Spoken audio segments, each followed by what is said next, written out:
నమస్కారం జీవనరేఖ కార్యక్రమానికి స్వాగతం. తెలుగు రాష్ట్రాల్లో ఎంతో మంది రోగులకు ఆయుర్వేదంలో అత్యుత్తమ చికిత్సను అందిస్తోంది కపిల్ ఆయుర్వేద చికిత్సాలయం.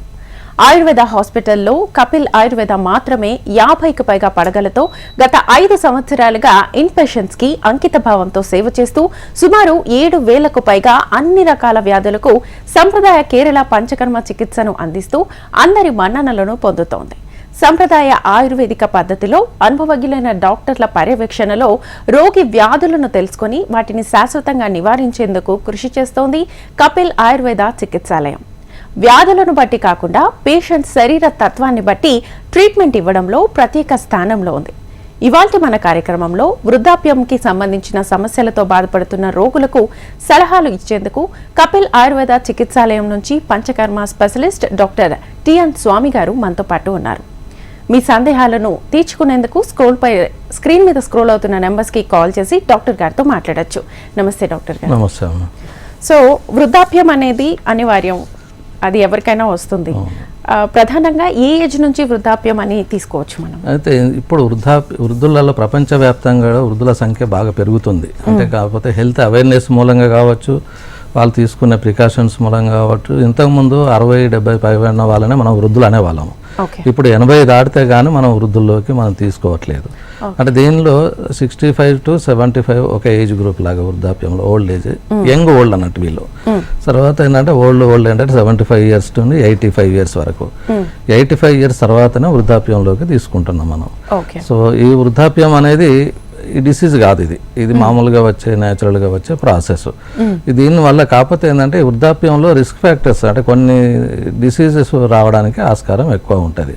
సో అది మనం ఏమేమి డిసీజులు వస్తాయి వృద్ధాప్యంలో, అది మనం ఈరోజు చర్చించుకుందాం.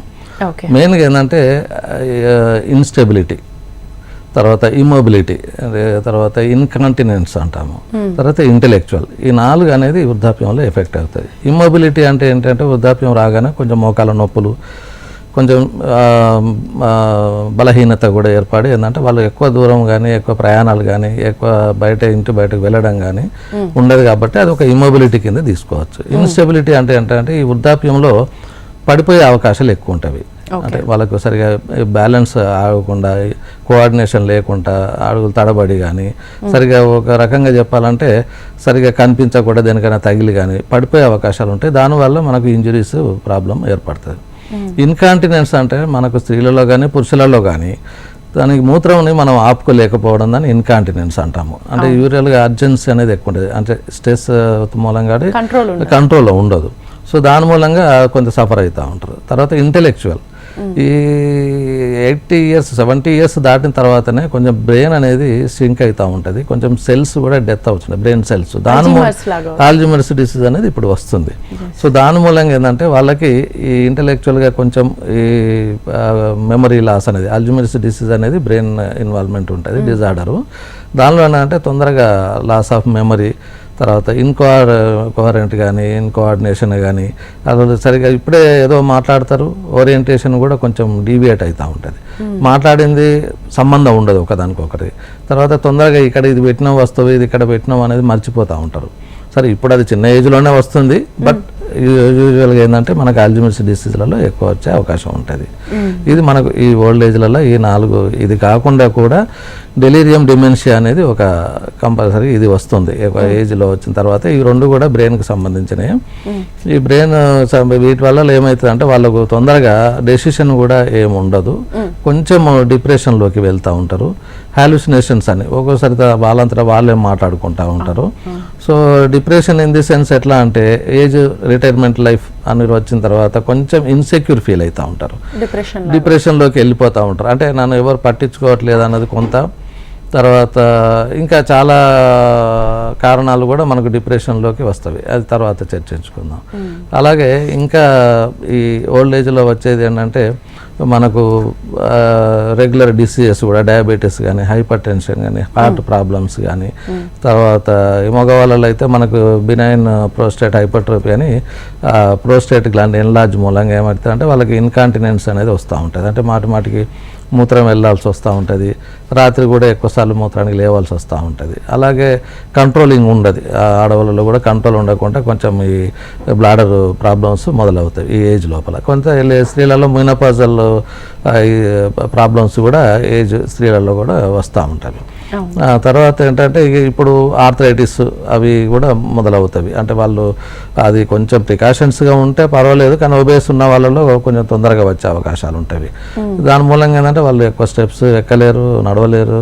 తర్వాత జాయింట్లలో స్వెల్లింగ్ రావడము, ఈ ఆర్థరైటిస్ ప్రాబ్లమ్ జనరల్గా ఈ ఓల్డ్ ఏజ్లో 50 ఇయర్స్ దాటిన తర్వాతనే మొదలవుతున్నవి. కొంచెం ఒబేస్ ఉన్న వాళ్ళలో, ఇంకేదైనా ఇతరత్ర డిసీజెస్ ఉన్న వాళ్ళలో ఇంకా కొంచెం తొందరగా ఈ ఆర్థరైటిస్ వచ్చే ప్రమాదం ఉంటుంది.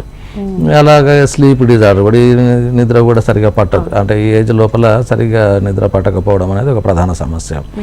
అలాగే జీర్ణకోశ సంబంధించినవి కూడా కొంచెం అజీర్ణంగా ఉండడము, తర్వాత హైపర్ ఎసిడిటీ ప్రాబ్లము, ఈ కాన్స్టిపేషన్ ప్రాబ్లము ఓల్డ్ ఏజ్లో ఎక్కువ అవుతుంది. ఎందుకంటే కొన్ని డిసీజ్ మూలంగా కావచ్చు, లేదంటే పెరిస్టల్ మూమెంట్స్ కొంచెం తగ్గిపోతాయి. సో దానికి కాన్స్టిపేషన్ మూలంగా కూడా వాళ్ళు స్ట్రెస్తోని కనుక మోషన్ పాస్ చేసినట్లంటే కొన్ని ప్రాబ్లమ్స్, పైల్స్ కానీ, ప్రొలాప్స్ ఆఫ్ ద రెక్టమ్ కానీ, ఇలాంటి సమస్యలు ఓల్డ్ ఏజ్లో ఉత్పన్నం అవుతాయి. దీనికి సరైన అంటే కొంచెం తొందరగా డాక్టర్ సలహా తీసుకున్నట్లయితే మనకు కాన్స్టిపేషన్ ప్రాబ్లము డైట్లో చేంజెస్ చేసుకోవచ్చు. కొన్ని ఆయుర్వేదిక్ పద్ధతుల ద్వారా కూడా, ఆయుర్వేదిక్ మెడిసిన్స్ ద్వారా కూడా ఈ కాన్స్టిపేషన్, జీర్ణకోశ సమస్యలు కూడా మనం తగ్గించుకోవచ్చు. Okay okay. సో మీరు చెప్పిన ఈ వ్యాధులన్నీ కూడా అందరూ కూడా ప్రిపేర్ అయిపోయి ఉంటారు. ఎవరైనా కామన్ గా చెప్తారు పెద్దవాళ్ళం అయిపోయాం కదా వస్తూ ఉంటాయి అని చెప్పేసి. ఈ మీరు పంచకర్మ చెప్పారు, ఇప్పుడు ఈ ట్రీట్మెంట్స్ అన్ని చెప్పారు. వయసులో ఉన్నప్పటి నుంచి ఏమైనా ప్రికాషన్స్ తీసుకుంటే వీటిని తగ్గించుకోవచ్చా? తప్పకుండా. పీరియాడికల్గా డాక్టర్ సలహా మేరకు కనుక పంచకర్మలు కానీ ఆయుర్వేదిక్ డాక్టర్ని సంప్రదించి రెగ్యులర్ పీరియాడికల్ చెకప్ కొరకు వెళ్ళినట్లయితే ఈ పంచకర్మలు తీసుకోవడం వల్ల మనము స్లోనెస్ ఆఫ్ ద డిసీజెస్, ఈ ప్రాబ్లమ్స్ రాకుండా మనం కొంతవరకు ప్రోగ్రెస్ను అరికట్టవచ్చు, ఈ డీజనరేషన్ ఇవన్నీ కూడా తగ్గించుకోవచ్చు. అందుకని ఆయుర్వేదికులు ఏం చెప్పారంటే దినచర్య అనేది ఒకటి చెప్పారు. అంటే డైలీ యాక్టివిటీ ఎలా ఉండాలి, ఆ తర్వాత ఋతుచర్య, సీజనల్గా మనం ఏమేమి చేయాలి, ఇవి చేయడం వల్ల ఏంటంటే మనం ఏజింగ్ ప్రాసెస్ అనేది కొంచెం డిలే చేసుకోవచ్చు. కొంతమంది 80 ఇయర్స్లో కూడా యాక్టివ్గా ఉంటారు, బాగా పనులు చేసుకుంటూ ఉంటారు. సో ఈ ప్రికాషన్స్ కొంచెం హెల్త్ ఇష్యూస్, హెల్త్ అవేర్నెస్ కనుక ఉంటే మనం రాకముందే కనుక మనం రెగ్యులర్ చెకప్ డాక్టర్ దగ్గరికి వెళ్ళి ఆ సలహా తీసుకున్నట్లయితే చిన్న ఇప్పుడు మనకు స్నేహస్వేదాలు చేసినా కానీ కొంతవరకు ఆర్థరైటిస్ ప్రాబ్లం తగ్గించుకోవచ్చు. అలాగే వస్తిపరమ ఇలాంటివి, ఎందుకంటే ఈ ఏజ్ గ్రూప్లలో ఏంటంటే వాత దోషం అనేది ప్రధానం. వాత దోషం ప్రధానంగా ఉంటుంది కాబట్టి దానికి వస్తికర్మ అనేది దానికి సరి అయిన యూనిక్ ట్రీట్మెంట్ అది.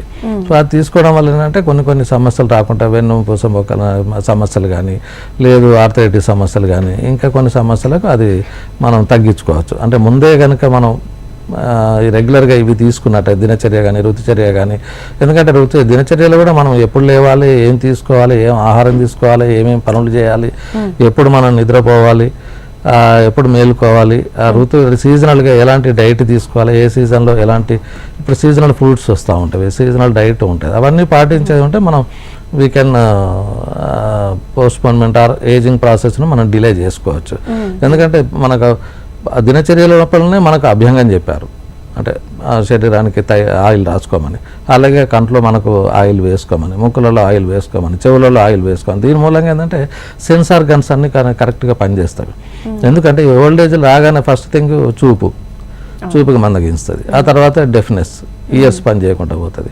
సో కొంచెం బ్రెయిన్ ఈ ప్రాబ్లమ్స్ మొదలవుతూ ఉంటాయి, ఈ ఇంటెలెక్చువల్, ఇవన్నీ కూడా మనం రెగ్యులర్గా ఏవైతే మనకు పెద్దలు కానీ శాస్త్రాలలో వేల సంవత్సరాల కింద చెప్పిన ఇవి కానీ పాటించేది ఉంటే మనకి ఇలాంటివి ఉండే సెన్స్ ఆర్గన్స్ కరెక్ట్గా పనిచేస్తున్నవి, మైండ్ కరెక్ట్గా పనిచేస్తున్నది అన్నప్పుడు చాలా డిసీజెస్ను మనం ప్రివెంట్ చేసుకోవచ్చు. ఆయుర్వేదిక్ ఎయిమ్ అండ్ ఆబ్జెక్టివ్సే స్వాస్థ్య రక్షణం అని, ఆతురస్య పరమశమనం అని చెప్తాము. అంటే హెల్తీగా ఉన్న వానికి హెల్తీ అనేది ఇంప్రూవ్ చేసుకుంటూ ఉండాలి, డిసీజెస్ వచ్చిన వానికి కూడా మనం ట్రీట్ చేస్తూ ఉండాలి. ఇది ఏం, ఎందుకంటే స్వస్థంగా ఉన్నాడు అని మనం వదిలేయడానికి లేదు. అందుకని అన్లెస్ డిసీజ్ ఫ్రీ ఉంటేనే తప్ప మనం హెల్తీ పర్సన్స్ అనలేము మనం అది. సో సమదోష సమాగ్నిచ్చ సమధాతు మలక్రియ అని మనకు కరెక్ట్గా చెప్పారు. అప్పుడే స్పిరిచువల్గా ఉండాలి, వాళ్ళ దోషాలన్నీ కరెక్ట్గా ఉండాలి, తర్వాత అగ్ని అనేది కరెక్ట్గా పనిచేయాలి, మెంటల్గా కూడా కరెక్ట్గా ఉంటేనే అప్పుడే వాడు హెల్తీ పర్సన్స్ అని మనం చెప్పుకోవచ్చు. Okay okay. సో మీరన్న ఈ పంచకర్మ ట్రీట్మెంట్ అనేది మనం బైక్ కి కానీ కార్ కి కానీ ఎలా సర్వీస్ చేస్తామో బాగున్నప్పుడు మనిషికి కూడా బాగున్నప్పటి నుంచి పంచకర్మ ట్రీట్మెంట్ అనేది స్టార్ట్ చేయాలి అంటారు. ఏంటి బెనిఫిట్స్ ఏంటి అసలు? పంచకర్మ అనేది ఒక యూనిట్ టెక్నిక్ చెప్పిన డీటాక్సిఫికేషన్. అంటే బాడీలో అంతా టాక్సిన్స్ మనం ఏమేమో తింటూ ఉంటాం, ఎక్కడెక్కడ తిరుగుతూ ఉంటాం అలవాట్లతోనే కానీ అవన్నీ తిరగాలంటే బాడీలో టాక్సిన్స్ అని పేర్కొని పోతాయి. ఈ పంచకర్మ ద్వారా ఏంటంటే మనకు స్నేహస్వేదాలతోని మనము ఎక్కడెక్కడ బాడీలో ఏ భాగంలో ఉన్న విశేషన్ దోషాలు కానీ డిసీజెస్ని కానీ మనము కోష్టానికి తీసుకొస్తాం, అంటే స్టమక్లోకి తీసుకొస్తాం. అక్కడ నుండి మనం ఈ పంచకర్మ వామనం కానీ విరేచనం కానీ వస్తి కానీ నస్యం కానీ ఈ పంచకర్మలు చేసేది ఉంటే మనం దోషాలను ఎలిమినేట్ చేస్తాము. ఇట్ ఇస్ సేమ్ టైం అంటే బాడీ స్ట్రెంత్ వస్తుంది, వీక్నెస్ అంతా తగ్గిపోతుంది, సెన్సార్ గన్స్ అన్ని కూడా కరెక్ట్గా పనిచేస్తాయి. సో ఈ పంచకర్మ వల్ల అది ఉపయోగము. చాలా మంది ఏంటంటే ఎందుకు చేసుకోవాలంటారు కదా, ఎందుకు అనుకుంటారు. కానీ డీటాక్సిఫికేషన్ చేసుకోవాలి బాడీని. మీరు అన్నట్టు సర్వీసింగ్ చేసినట్టుగా డీటాక్సిఫికేషన్ చేసినట్లయితే మనం కొన్ని డిసీజెస్ ప్రివెంట్ చేసుకోవచ్చు. అది సో వచ్చిన వాళ్ళకి వేరే ట్రీట్మెంట్ కలిపి తీసుకోవచ్చు. అంటే ఇప్పుడు ఆల్రెడీ ఓల్డ్ ఏజ్లో వచ్చే కొన్ని సమస్యలకు మన దగ్గర అప్రోచ్ అయినప్పుడు దానికి ముఖ్యంగా కొన్ని జబ్బులు ఏంటంటే మనకు అడ్మిట్ అయి తీసుకోవాల్సిన ఇది ఉంటుంది. సో మనకు కపిల్ చికిత్సాలయం మనకు చెంపపేట బ్రాంచ్ అయినా లేదంటే కూకట్పల్లి బ్రాంచ్ అయినా హన్మకొండ బ్రాంచ్లో అయినా మనకి ఇన్పేషెంట్ ఫెసిలిటీ ఉంటుంది. సో దట్ ఏంటంటే డాక్టర్ పర్యవేక్షణలో డైట్ రిస్ట్రిక్షన్స్, మెడిసిన్స్, పంచకర్మ ఇవి చేయించుకున్నట్లయితే మనకు తొందరగా నయం అయ్యేది ఉంటుంది. ఇప్పుడు ఉన్న సమస్యలు ఏంటంటే ఏజ్ పెరుగుతూ ఉన్నది. అందరి పిల్లలు కూడా దాదాపు స్టేట్స్లలో ఎక్కడెక్కడో దేశాల్లో విదేశాలలో ఉంటున్నారు. వాళ్ళ దగ్గర డబ్బులు ఉన్నవి కానీ సమస్యకు పరిష్కారం దొరకట్లేదు. వాళ్ళకు ఏదో ఓల్డ్ ఏజ్లో ఉండడము, ఏదో సర్వీస్ హోమ్లలో లేకపోతే ఇంకేదో వేసుకుంటూ గడిపేస్తూ ఉంటారు. సో అట్లాంటి వాళ్ళు ఏంటంటే ఇక్కడ అడ్మిట్ అయ్యి తీసుకున్నట్టయితే రెండు విధాలుగా బెనిఫిట్ ఉంటుంది. ఒక ఓల్డ్ ఏజ్ హోమ్లో ఉన్న ఫీలింగ్ ఉండదు, ఎట్ ది సేమ్ టైం ఏంటంటే వాళ్ళకున్న ఎలిమెంట్స్ మనకు నయం చేసుకునే ఇది ఉంటుంది. సో అది నా సలహా. ఎందుకంటే ఎక్కడెక్కడో దూరంగా ఉన్న పిల్లలందరూ ఎక్కడో ఉంటున్నారు. తర్వాత ఈ మధ్య ఏంటంటే స్మాల్ ఫ్యామిలీస్ అయిపోయినవి, వాళ్ళని సరిగా అటెన్షన్ ఇవ్వలేకపోతున్నారు ఓల్డ్ ఏజ్లో. సో వాళ్ళకు మనం ఇలాంటి ప్రదేశాలలో మనకు ఎక్కడో అంతకుముందు కేరళకి వెళ్ళి ఇలాంటి ట్రీట్మెంట్ తీసుకునేవాళ్ళు. సో ఇప్పుడు మనకు అవైలబిలిటీ ఏంటంటే ఇన్పేషెంట్ ఫెసిలిటీతో ఉన్న ఆయుర్వేదిక్ హాస్పిటల్స్ చాలా తక్కువ. సో దానికి మన కపిల్ ఆయుర్వేద చికిత్సాలయం ఉపయోగించుకుంటే దానికి తక్కువ ఖర్చుతోనే ఎక్కువ బెనిఫిట్ పొందొచ్చు. ఎక్కువ. ఓకే. ఇప్పుడు పెద్దవాళ్ళు ఏజ్ అయిపోయిన వాళ్ళు కనుక మీ దగ్గరకు వస్తే ఎలాంటి ట్రీట్మెంట్స్ ఇస్తారు? అంటే వాళ్ళకున్న డిసీజ్ని బట్టి ఎలాంటి జాగ్రత్తలు తీసుకోవాలని చెప్తారు? అండ్ వాళ్ళు జాయిన్ అవ్వాల్సి ఉంటుందా? దేనికి జాయిన్ అవ్వాల్సి ఉంటుంది? అంటే వాళ్ళు కొంతమంది ఏంటంటే కొంచెం ఈ ఇంటెలెక్చువల్ ప్రాబ్లమ్, మెమరీ లాస్తోనే కొంతమంది సఫర్ అవుతూ ఉంటారు. అంటే ఏజ్ మూలంగా వచ్చే దాని కొరకు దానికి మా దగ్గర ప్రత్యేకంగా యూనిక్ ట్రీట్మెంట్స్ ఉన్నాయి. అంటే శిరోధార కానీ శిరో పిచ్చు కానీ ఆల్రెడీ అలోపతి వాడుతుంటారు, అది వాడుకోవచ్చు. అది డాక్టర్ సలహా మేరకు ఏదైనా క్రానిక్, ఇప్పుడు హైపర్ టెన్షన్ ఉన్నది, హార్ట్ పేషెంట్స్ ఉంటారు, డయాబెటీస్ ఉంటారు, ఇవి మా పర్యవేక్షణలో అవి తీసుకుంటూ కూడా మన ఆయుర్వేదిక్ పంచకర్మ ట్రీట్మెంట్ తీసుకోవచ్చు. ఓకే సార్, కంటిన్యూ చేద్దాం. కాలర్ ఉన్నారు, రాజేష్ సూర్యాపేట నుంచి. నమస్తే అండి. నమస్తే మేడం. నమస్తే, చెప్పండి సార్. నమస్తే సార్. నమస్తే, చెప్పండి సమస్య చెప్పండి. నా కాలు కొద్దిగా ఇది ఫ్రాక్చర్ అయి ఉండే సార్. అయితే అది కొద్దిగా రెండు బోన్స్ మధ్యలో చిన్న గ్యాప్ ఉంది, అది గ్యాప్ జాయిన్ కావట్లేదు సార్. ఎంత వయసు మీది? నాది 40 సార్. 40 years. ఓకే. సో ఇలాంటి వాళ్ళకి ఏంటంటే మనకు ఫ్రాక్చర్ ఇంజురీస్ అనేది పెద్ద సమస్య. ఎందుకంటే ఈ ఇంజురీస్ అయినప్పుడు మనకు ఆయుర్వేదిక్ చికిత్సాలయంకి వచ్చేదంటే దీన్ని కూడా మనం ట్రీట్మెంట్ చేయొచ్చు. ఎందుకంటే ఆల్రెడీ అయిపోయి ఉన్నది, బోన్ యూనియన్ కావట్లేదు అంటున్నారు. దానికి తగిన చికిత్స మనము హాస్పిటల్ విజిట్ చేసి ఉంటే పరీక్ష చేసి ఎంతవరకు అవసరం ఉన్నది, ఎంతవరకు మనం నయం చేయగలుగుతాం అనేది సలహా ఇవ్వచ్చు. Okay okay. సో ఇప్పుడు వృద్ధాప్యంలో అసలు వాళ్ళు ఎలాంటి ఆహార నియమాలు పాటించాలి? వాళ్ళు వృద్ధాప్యంలో జనరల్గా వాళ్ళకు డైజెషన్ ప్రాబ్లమ్ ఉంటుంది. అంటే సరిగా జీర్ణం కాకపోవడానికి సరి అయిన డైట్ ఒకటి తీసుకున్నట్టయితే ఫైబర్ డైట్, ఎందుకంటే కాన్స్టిపేషన్ ప్రాబ్లం కూడా ఉంటుంది. సో అలాంటిది ఏంటంటే మనకు ఫైబర్ డైట్, రిచ్ న్యూట్రియంట్స్, అంటే బ్యాలెన్స్డ్ డైట్ లాగా తీసుకోవాలి. ఎంత క్వాంటిటీ అని కాదు, ఎంత క్వాలిటీ ఫుడ్ తీసుకుంటున్నాం అనేది. దట్టు ఏంటంటే బ్రేక్ చేసి, అంటే మార్నింగ్ బ్రేక్ఫాస్ట్ ఉండాలి, మధ్యాహ్నం లంచ్ ఉండాలి, ఈవినింగ్ స్నాక్స్ ఉండాలి, నైట్ మళ్ళీ డిన్నర్ ఉండాలి. అది కూడా ఏంటంటే డిసీజెస్ ఏమైనా ఉండేది ఉంటే వాళ్ళకు దాని డైట్ చార్ట్ ప్రకారంగా డయాబెటీస్ వాళ్ళు ఉన్నారు, దానికి ఒక డైట్, హైపర్ టెన్షన్ వాళ్ళు ఉన్నారు, దానికి ఒక సాల్ట్ తక్కువ చేసుకోవడానికి కొరకని అట్లా ఆ డైట్ మేము ఇన్ పేషెంట్ వాళ్ళకైతే మేము ఆల్రెడీ డైట్ చార్ట్ ఇస్తాము. అలాగే వచ్చిన వాళ్ళకి కూడా ఓపీలో డైట్ రిస్ట్రిక్షన్స్ మేము చెప్పి పంపిస్తూ ఉంటాం. ఓకే ఓకే సార్, కంటిన్యూ చేద్దాం. వసంతరావు హైదరాబాద్ నుంచి ఇంకో కాలర్. నమస్తే అండి. హలో వసంతరావు గారు మాట్లాడండి డాక్టర్ గారితో. డాక్టర్ గారు నమస్కారం అండి. నమస్కారం, చెప్పండి. నమస్కారం అండి. నా ప్రాబ్లం ఏంటంటే న్యూరో ప్రాబ్లం సార్. న్యూరో ఎంత వయసు? సర్వైకల్. నా వయసు 64 years. Okay, retired employee, government employee. Okay. అయితే నాకు ప్రాబ్లం ఏమైందంటే 2012లో 2 పాదాలు, అరిపాదాలు, చేతులు తిమ్మిర్లు ఎక్కినాయి సార్. తిమ్మిర్లు మెల్లమెల్లగా రేడియేట్ అవ్వకుండా వచ్చినాయి. అప్పుడు నేను సర్వీస్ లో ఉంటే కొంచెం ఇబ్బంది జరిగింది, చాలా ఇబ్బంది జరిగింది. హాస్పిటల్కి వెళ్తే సర్వైకల్ ఆపరేషన్ చేశారు సార్. ఓకే. సర్వైకల్ ఆపరేషన్ చేసి 2 డిస్కులు C3, C4, C5, C6 2 డిస్కులు రీప్లేస్ చేశారు. ఓకే. రీప్లేస్ చేశారు. అప్పుడు కొంత తగ్గింది. మళ్ళీ ఇప్పుడు 22 డిసెంబర్ లో మళ్ళీ సేమ్ ప్రాబ్లం అయిందండి సార్. ఓకే. ఓకే. మళ్ళీ కూడా ఇప్పుడు మళ్ళీ సేమ్ సర్వైకల్ ఆపరేషన్ చేశారు. 1 year అయింది. పోయిన డిసెంబర్ లో, మొన్న కాకపోయిన డిసెంబర్ లో చేశారు సార్. అయితే అది పెద్దగా ఎఫెక్ట్ కాలేదు. నాకు ప్రాబ్లం ఏంటంటే 2 పాదాలు ఇవి ఉంటాయి సార్, ఇది నమ్నెస్ ఉంటుంది. ఓకే. షుగర్ డయాబెటీస్ ఉందా ఏమన్నా? Sugar and diabetic and BP 2 ఉన్నాయి సార్. 2 ఉన్నవి. ఓకే. 2 కంట్రోల్లో ఉంటాయి, టాబ్లెట్స్ వాడతాను. ఓకే. ఓకే. అయితే ఇప్పుడు ఆయుర్వేదిక చికిత్స ఎప్పుడైనా తీసుకున్నారా మీరు ట్రీట్మెంట్? నేను ఎప్పుడు తీసుకోలేదు సార్.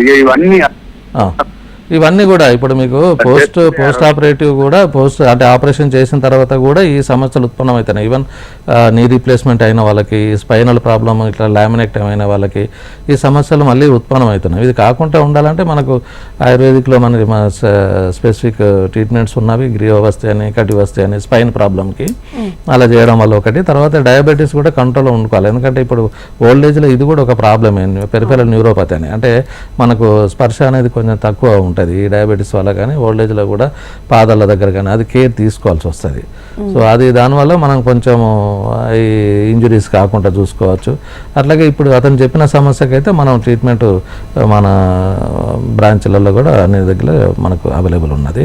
ఇంకా హైదరాబాద్లో ఉంటున్నారు కాబట్టి ప్రతి మంగళవారం కూడా మనకు ఫ్రీ కన్సల్టేషన్ కూడా ఉంది. అది చాలా మందికి తెలియదు, అది కూడా ఉపయోగించుకోవచ్చు. Okay, very nice. సో ఇప్పుడు ఓల్డ్ ఏజ్లో ఎప్పుడు స్టార్ట్ అయినప్పటి నుంచి మామూలుగా రెగ్యులర్ గా పరీక్షలు చేసుకోవాలి అని చెప్తుంటారు కదా, ఏజ్ నుంచి స్టార్ట్ చేయాలి? ఇప్పుడు కొంచెం అవేర్నెస్ అనేది ఇప్పుడు మూలంగా ఏంటంటే 50 సంవత్సరాలు రాగానే చాలామంది ఈ మధ్య ప్యాకేజీలని అదని కొంచెం తీసుకొని చేసుకోవడం మూలంగా కొంతవరకు బెనిఫిట్ పొందుతున్నారు. ఎందుకంటే మనకు అప్పటి వరకు కూడా ఒక్కొక్కసారి మనకు షుగర్ ఉన్నదని తెలియదు, మనకు వేరే ఏమైనా ఇంకా ఇతరత్ర ఎంత హిమోగ్లోబిన్ ఉన్నది, ఏమున్నది, ఆర్థరైటిస్ అని, కొలెస్ట్రాల్ ఎంత ఉన్నది, ఇవన్నీ కూడా పరీక్షలు చేయించుకోవడం అనేది నా అడ్వైజ్ ఏంటంటే 50 సంవత్సరాల తర్వాత రొటీన్ ఇన్వెస్టిగేషన్స్ చేయించుకోవచ్చు. అలాగే స్కానింగ్ కూడా చేయించుకోవాలి. ఎందుకంటే ఏమైనా ప్రోస్టేట్ ఎన్లార్జ్మెంట్, మేల్స్లలో అయితే ప్రోస్టేట్ ఎన్లార్జ్మెంట్ ఏమైనా ఉందా అనేది కూడా మనకు ఈ చెకప్ తర్వాత మనకు జబ్బు వచ్చిన తర్వాత కూడా జనరల్గా ఒక్కొక్కసారి ఈ బ్రెయిన్ సిటీ స్కాన్ ఒకసారి తీయించుకోవడం మూలంగా కూడా కొంత ఏమైనా ప్రాబ్లమ్స్ ఉన్నాయని తెలుస్తుంది. అలాగే ఇంకా కూడా రక్త పరీక్ష, మూత్ర పరీక్షల ద్వారా కూడా మనకు రొటీన్ సిబిపి, ESR అని, గౌట్ ఆర్థరైటిస్ కొరకైతే ఈ లివర్ ఫంక్షన్స్ కానీ లేకపోతే కిడ్నీ ఫంక్షన్స్ కానీ ఇవి చేయించుకోవడం మూలంగా ఏంటంటే ఏమన్నా జబ్బులు ఉంటే మనకు బయటపడతాయి. జబ్బులు వచ్చేదానికంటే ముందే చేయించుకుంటే కొన్ని తెలుస్తాయి. దాని మీద మనం ట్రీట్మెంట్ కనుక తీసుకున్నట్టయితే మనం దాన్ని ప్రివెంట్ చేసుకోవచ్చు. ఓకే. ఓకే. సో మీరు అన్నట్లుగా ఓల్డ్ ఏజ్ లో వచ్చే ప్రాబ్లమ్స్ ని ప్రివెంట్ చేయాలంటే ఏ ఏజ్ నుంచి కన్సల్ట్ అవ్వాల్సి ఉంటుంది, ఏ ఏజ్ నుంచి పంచకర్మ చేసుకోవాల్సి? యూజువల్గా అయితే మాకు పంచకర్మ ఈవెన్ బిగినింగ్ నుండే చెప్తాం మేము. అంటే ఇప్పుడున్న బిజీ లైఫ్లో చాలామంది అవాయిడ్ చేస్తూ ఉంటారు. కానీ కాకపోతే మనకు ఈవెన్ 30-40 ఇయర్స్ నుండే అంటే సమస్యలు దాదాపు ఉత్పన్నం అవుతున్నవి. కొంతమంది ఒబేసిటీ రావడము, డయాబెటీస్ రావడము, మెంటల్ టెన్షన్ ఉండడము, ఇవన్నీ స్ట్రెస్ మూలంగా చాలా జాబ్స్ కూడా అలాగే ఉన్నవి. ఈవెన్ సాఫ్ట్వేర్ పీపుల్కి ఏమైనా స్పైన్ ప్రాబ్లం రిలేటెడ్ ఇవన్నీ ఉన్న వాళ్ళు ఏంటంటే సమస్య ఉత్పన్నం కాకముందు కూడా కొంతమంది అవేర్నెస్తోనే ముందే వచ్చి ట్రీట్మెంట్ తీసుకుంటున్నారు. సో వాళ్ళకు కొంచెం ఎక్కువ బెనిఫిట్ ఉండే అవకాశం ఉంటుంది. నేను అనుకో 50 ఇయర్స్ తర్వాత ఆల్మోస్ట్ అందరూ అప్రోచ్ కావాల్సిందే డాక్టర్ను. రెగ్యులర్ చెకప్స్, ఆ తర్వాత వాళ్ళకున్న స్ట్రెస్ మూలంగా ఎలాంటి రావచ్చు అనే జబ్బులు రావచ్చు అనేది, స్ట్రెయిన్ మూలంగా ఎలాంటి వాళ్ళ అక్యుపేషనల్ రీత్యా ఏమన్నా డిసీజెస్ ఏమేమి రావచ్చు అనేది మనం కన్సల్ట్ అయ్యి వాళ్ళ సలహా తీసుకున్నట్లయితే రెగ్యులర్గా పంచకర్మ పీరియాడికల్ చేసుకున్నట్లయితే ఇది ఇంతకుముందు చెప్పినట్టుగా మనం అన్ని డిసీజులను కూడా మనం కొంతవరకు ఫ్రీ హ్యాపీ లైఫ్ లీడ్ చేయొచ్చు. డిసీజ్ ఫ్రీ ఉండే అవకాశాలు ఉంటాయి జబ్బు వచ్చిన తర్వాత కంటే ముందే చేసుకుంటే. ఓకే, సో ఈ పంచకర్మ అనేది ఎంత టైం పడుతుంది? అయితే ఒక్కొక్కసారి ఏంటంటే మనకు డిసీజన్ బట్టి నిర్ణయించాల్సి వస్తుంది. ఒకవేళ జనరల్గా ఏదంటే మనకు 15 రోజుల నుండి 20 రోజుల వరకు, 21 రోజు వరకు మనం ట్రీట్మెంట్స్ ఉంటాయి. అంటే స్టేజ్ వైజ్ ఫస్ట్ 7 days ఒక రకం, తర్వాత 7 days ఒక రకం, తర్వాత 7 days ఒక రకం. సో అది డిసీజన్స్ని బట్టి మేము నిర్ణయం చేస్తాము. అయితే జనరల్గా ఓల్డ్ ఏజ్లో వచ్చిన ప్రాబ్లమ్స్కి ఎలా తీసుకోవాలి, తర్వాత ఏమేమి ట్రీట్మెంట్స్ అడ్వైజ్ చేయాలనేది కన్సల్ట్ అయితే కానీ ఆ డిసీజెస్ ఆల్రెడీ ఒక ఆర్థరైటిస్ ప్రాబ్లం ఉందనుకోండి, దానికి మనం ఒక 15 రోజుల నుండి 21 రోజు వరకు ట్రీట్మెంట్ తీసుకోవడం వల్ల మనకు స్పైన్ ప్రాబ్లం ఉన్నది, దానికి కూడా అంతేగా. ఓకే ఓకే, సో ఈ ట్రీట్మెంట్స్ ఇస్తున్న టైంలో మీరు వాళ్ళకి ఫుడ్ డైట్ ఏం చెప్తారు? అవును, డైట్ అనేది చాలా స్ట్రిక్ట్గా ఉంటుంది ఆయుర్వేదిక్లో. ఈవెన్ ఇంటర్నల్ మెడిసిన్స్ కూడా తీసుకునేటప్పుడు కూడా వాళ్ళకి మెయిన్గా అంటే డిసీజ్ ఆల్రెడీ డయాబెటిక్ ఉన్నదంటే ఆ డయాబెటిక్ డైట్ తీసుకోవాల్సిందే. తర్వాత యూజువల్గా మేము అడ్వైజ్ చేస్తే వెజిటేరియన్ ఫుడ్ అడ్వైజ్ చేస్తాము. మోర్ ఫైబర్ ఫుడ్, సాల్ట్ తక్కువ, స్పైసీ ఫుడ్ తక్కువ, ఆయిల్ ఫుడ్ తక్కువ, ఇవన్నీ జనరల్గా ఇచ్చే అడ్వైజే మేము కూడా ఇస్తూ ఉంటాము. దాని కనుక ఫాలో అయితే చాలా మటుకు మనం, ఎందుకంటే ఇప్పుడున్న వృద్ధాప్యంలో పొద్దున్న లేవగానే వాళ్ళు కనీసం ఒక 5 నుండి 6 రకాల టాబ్లెట్స్ వాళ్ళు తీసుకోవడం మొదలైంది. ఎందుకంటే ఒకటి డైజెషన్ పనిచేస్తున్నప్పటి వరకు మనకేం తెలియదు. ఇక తర్వాత ఏంటంటే పొద్దున మార్నింగ్ లేవగానే ఈ వృద్ధాప్యంలో ఇదొక ఇన్సెక్యూర్ కూడా ఉంటుంది. అంటే వాళ్ళకు ఎకనామికల్గా, సోషల్గా కూడా మనం పిల్లల దగ్గర నుండి కానీ అందరి నుండి కానీ మనం సపోర్ట్ ఇవ్వాల్సి వస్తుంది. ఎందుకంటే ఒక్కొక్కసారి వాళ్ళకు తక్కువ దగ్గర నెలకు ఒక 5-6 వేలు మినిమం అన్న వాళ్ళకు ఖర్చు వస్తుంటుంది కేవలం మెడిసిన్స్ కొరకే. ఎందుకంటే అది కూడా ఒక రకమైన డిప్రెషన్లోకి పోతూ ఉంటారు. ఎందుకంటే వాళ్ళ దగ్గర డబ్బులు ఉండకపోవచ్చు, వాళ్ళ పిల్లల్ని అడగాల్సి వస్తుంది, వాళ్ళు కొంత కేర్ తీసుకోవచ్చు, కేర్ తీసుకోకపోవచ్చు, ఎందుకంటే ఏమంటారు అని మనం ఇవన్నీ కూడా సమస్యలు చాలా వృద్ధాప్యంలో ఫేస్ చేస్తూ ఉన్నారు. దీని కొరకు అంటే నా సలహా ఏంటంటే ఫ్యామిలీ మెంబర్స్ నుండి మాత్రం సపోర్ట్ ఉండాల్సిందే. ఎందుకంటే వాళ్ళు కూడా తర్వాత ఎప్పుడో ఒకసారి వృద్ధులు కావాల్సిందే, వాళ్ళు కూడా అదే కేర్ ఉండాల్సిందే. కాకపోతే స్మాల్ ఫ్యామిలీస్ కావడం మూలంగా కొంత అటెన్షన్ ఇవ్వలేకపోతున్నారు. ఎందుకంటే రిటైర్డ్ కాగానే ఏంటంటే వాళ్ళ గ్రాండ్ చిల్డ్రన్ చూసుకోవడానికి, తీసుకుపోవడానికి, స్కూల్కి తీసుకుపోవడానికి ఇంత మట్టుకే యూజ్ చేసుకుంటూనే ఉన్నారు. అది కూడా లేకుంటే మనం బెడ్ సిక్ అయినప్పుడు తీసుకునే కేర్ అనేది చాలా ముఖ్యం. ఎందుకంటే వాళ్ళు తిన్నారా, ఎప్పుడు ఫుడ్ తీసుకున్నారు, ఏం కావాలి, బయటకు వెళ్తారా, ఇలాంటి కేరింగ్ అనేది చాలా ఇంపార్టెంట్. ఎందుకంటే బెడ్ సిక్ అయిన తర్వాత ఓల్డ్ ఏజ్లో వచ్చే ఇంకొక మేజర్ ప్రాబ్లం ఏంటంటే బెడ్ సోర్స్. సో ఊరికే పడుకోవడం ఉండే మూలంగా ఏమవుతుందంటే అల్సర్స్ ఫామ్ అవుతుంది. అది కేర్ తీసుకోకపోతే చాలా సఫర్ అవుతూ ఉంటారు. సో అందుకని ఆ బెడ్ సోర్స్ కాకుండా చూడడం అనేది వాళ్ళ కొంచెం మోరల్ సపోర్ట్ అనేది కావాలి. సరే ఇవాళ రేపు ఏంటంటే చాలా ఓల్డ్ ఏజ్ హోమ్స్ ఉన్నవి, అక్కడ కూడా వెళ్తాయి. అంటే కొంతమంది కేర్ తీసుకున్నా కానీ అక్కడికి వెళ్ళే మూలంగా ఆ ఏజ్ గ్రూపుల వాళ్ళకు కొంచెం హ్యాపీనెస్ దొరుకుతుందని వెళ్ళే వాళ్ళు కూడా ఉన్నారు ఇప్పుడు. సో అది కొంత మనం ఇంటి దగ్గరనే ఆ సపోర్ట్ కనుక ఇవ్వగలిగితే, మనం కేరింగ్ కనుక తీసుకోగలిగితే అది వాళ్ళకు మనం సపోర్ట్ చేసినట్లయితే. అవును అవును. సో ఇప్పుడు చాలా అలోపతిలో అయితే ఇన్సూరెన్స్ కి వెళ్తారు, చేసుకుంటారు అని ఉంటుంది. బట్ ఆయుర్వేదకు వస్తే పంచకర్మ అనేది చాలా కాస్ట్లీ, ఇది చాలా రోజులు ఉండాల్సి వస్తుంది, ఈ డబ్బును భరించే కంటే ఇన్సూరెన్స్ కి వెళ్ళిపోదాం అనే వాళ్ళు చాలా. అయితే ఇన్సూరెన్స్ ఫెసిలిటీ కొరకు మేము కూడా ప్రయత్నం చేస్తున్నాం. ఒకటి, రెండోది ఏంటంటే చాలా కంపెనీలు కూడా మనం దగ్గర ట్రీట్మెంట్ తీసుకున్న వాళ్ళు ఆ బిల్స్ కానీ అది కానీ పెట్టుకున్నట్టే వాళ్ళు రియంబర్స్మెంట్ చేసుకునేచ్చు. మన సెంటర్లలో ట్రీట్మెంట్ తీసుకున్న వాళ్ళకి వాళ్ళు అలా ఆ విధంగా చేసుకోవచ్చు. ఇన్సూరెన్స్ కూడా మనకు చాలా కంపెనీలు కూడా ముందుకు వస్తున్నవి, త్వరలో అది కూడా మనకు అయిపోతుంది. Okay okay. సో గవర్నమెంట్ నుంచి ఈ సహాయం ఎలా? గవర్నమెంట్ నుండి కూడా కొన్ని పాలసీలు కూడా వచ్చినవి ఈ మధ్య ఓల్డ్ ఏజ్లలో. అంటే సీనియర్ సిటిజన్స్ రైట్స్ ప్రొటెక్షన్ అనేది ఇంపార్టెంట్ అయిపోయింది. ఈవెన్ గవర్నమెంట్ నుండి కూడా కొంత పెన్షన్ ప్లాన్స్ అని, లేకపోతే ఈవెన్ ప్రైమ్ మినిస్టర్ కొన్ని ఫెసిలిటీస్ అదే సీనియర్ సిటిజన్స్కి వాళ్ళకు హెల్త్ పరంగా హాస్పిటల్ అడ్మిట్ అయినప్పుడు వాళ్ళకు ఎలాంటి ఫైనాన్షియల్ సపోర్ట్ చేయాలని చెప్పి తర్వాత గవర్నమెంట్ నుండి కూడా కొంత సపోర్ట్ వచ్చింది. ఈవెన్ మన అకార్డింగ్ టు లా యాక్ట్ కూడా, అంటే చిల్డ్రన్ కంపల్సరీగా పేరెంట్స్ రెస్పాన్సిబిలిటీ టేక్ కేర్ చేయాల్సిందే, అదర్వైజ్ వాళ్ళను ఇది చేసుకునే రైట్ ఉంది. సో అది కంపల్సరీగా చిల్డ్రన్ అనే వాళ్ళు కూడా వాళ్ళు అది దృష్టిలో పెట్టుకొని పేరెంట్స్కి ఎలాంటి, ఎందుకంటే ఫైనాన్షియల్ సపోర్ట్ అనేది చాలా ముఖ్యమైనది. అందుకనే కొంతమంది ప్లాన్గా ఏంటంటే పిల్లలకి ఏమి ఇవ్వకుండా మొదలే వాళ్ళు ఉన్నంత వరకు వాళ్ళు ఏదైతే ఎర్న్ చేసుకున్నారో వాళ్ళ దగ్గరే ఉంచుకొని వాళ్ళకి అవసరం పడ్డప్పుడు ఓల్డ్ ఏజ్లో అది యూజ్ చేసుకుంటారు. ఒక్కొక్కసారి సడన్గా కొన్ని లక్షల రూపాయలు కూడా అవసరం పడవచ్చు, అంటే సర్జరీ లేక కానీ హాస్పిటలైజేషన్ అయినప్పుడే కానీ. సో అటువంటిప్పుడు ఏంటంటే వాళ్ళకి ఇన్సెక్యూర్ ఫీల్ అవుతూ ఉంటారు. సో వాళ్ళు సంపాదించింది వాళ్ళ దగ్గర ఉంచుకొని తర్వాతంతరమే పిల్లలకు వచ్చే విధంగా చేసుకుంటే అదొక సేఫ్ సైడ్ ఉన్నట్లయితే. అవునవును.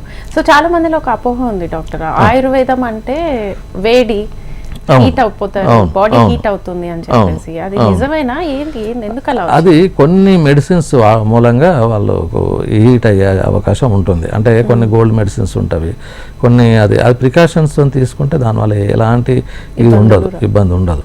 ఎందుకంటే మనకు ఆయుర్వేదిక్లో ఇమ్యూనిటీ డెవలప్మెంట్ గురించి కొన్ని మెడిసిన్స్ ఎప్పటి నుండో వాడుకోవచ్చు అని చెప్పారు.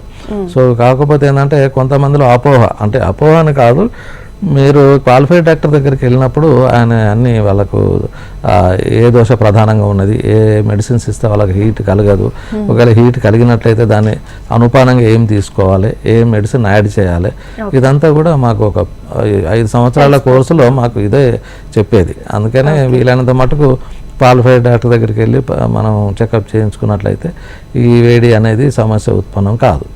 Okay okay. Thank you so much doctor.